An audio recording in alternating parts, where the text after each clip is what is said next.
If any of these apply to you, definitely a sign that you should end your relationship. 1, when you met them and you just got that feeling you guys were going to work out or be compatible, don't be surprised in 2 years you still feel that way.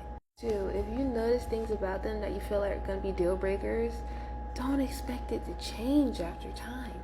3, it doesn't matter how young they are. If they don't have what you want or what you feel like you need in a relationship, literally leave, because there's somebody who has it, who's your age or a little older, a little younger.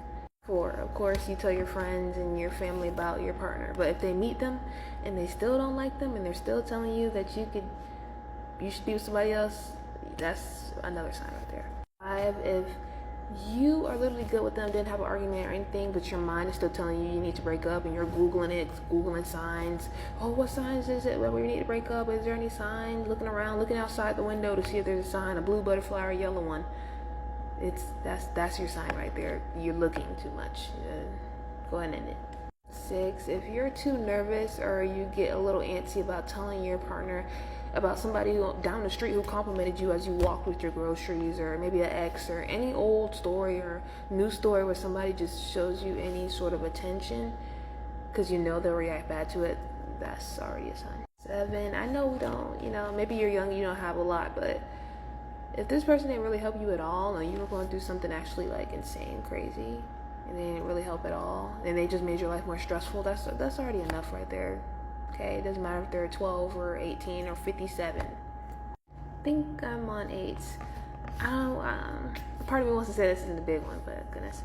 If you guys keep getting into arguments and they send you money afterwards almost each time, it's already done. If every time this person talks about next steps, which is like moving together, getting an animal together, getting anything with both of your names on it, a car, anything, and you just get worried, not because, common sense, they could just abandon you with it or not fulfill their responsibility, but almost an inner knowing that that's not what they're going to do. You know that there's going to be problems, whether it's relationship problems or money problems. Your gut is already telling you what's going to happen. Your gut is already telling you your future. Number 9, if this person has a history with people, crime, relationships, anything, and it's just something that's just a little outrageous, you hear it and you're like, oh my gosh, really? You did that? That happened? Please don't think you're different. Please don't think they grew up from it. I mean, people can grow up from things, but some things a lot of people don't need to grow up from. Some things people have the common sense not to do. 10, if they genuinely have no large goals, or they're just not on the level where you are, where you want this and you want this, and then they just kind of want this, and you're trying to figure out how that's gonna work when they don't want to do anything big or they don't want to do anything hard to get where they want to be, so they're willing to put up with the little things just because it's easier. That's probably a sign that's not for you. Number 11, if this person brings up their exes a lot, and you guys have had issues because of their exes, maybe they talk about them too much, or maybe they've intervened in your relationship or something like that, just let that go, because it's already stress. If you were ever down and you still felt the need, or they still made you feel the need to send them money or to do anything for them, or they felt and kept bringing up that they weren't acknowledged enough, knowing that you were going through something pretty detrimental to your health and kind of change your life or anything like that, just let that person go, because they're not here to help you.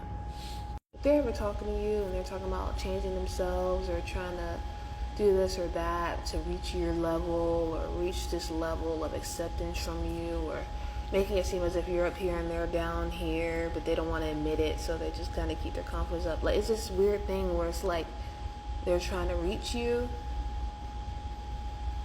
Just let it go. It's already not on your level.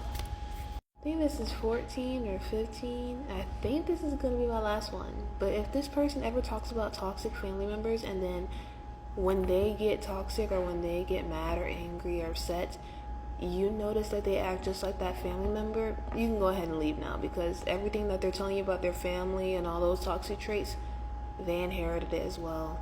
You're going to deal with that too.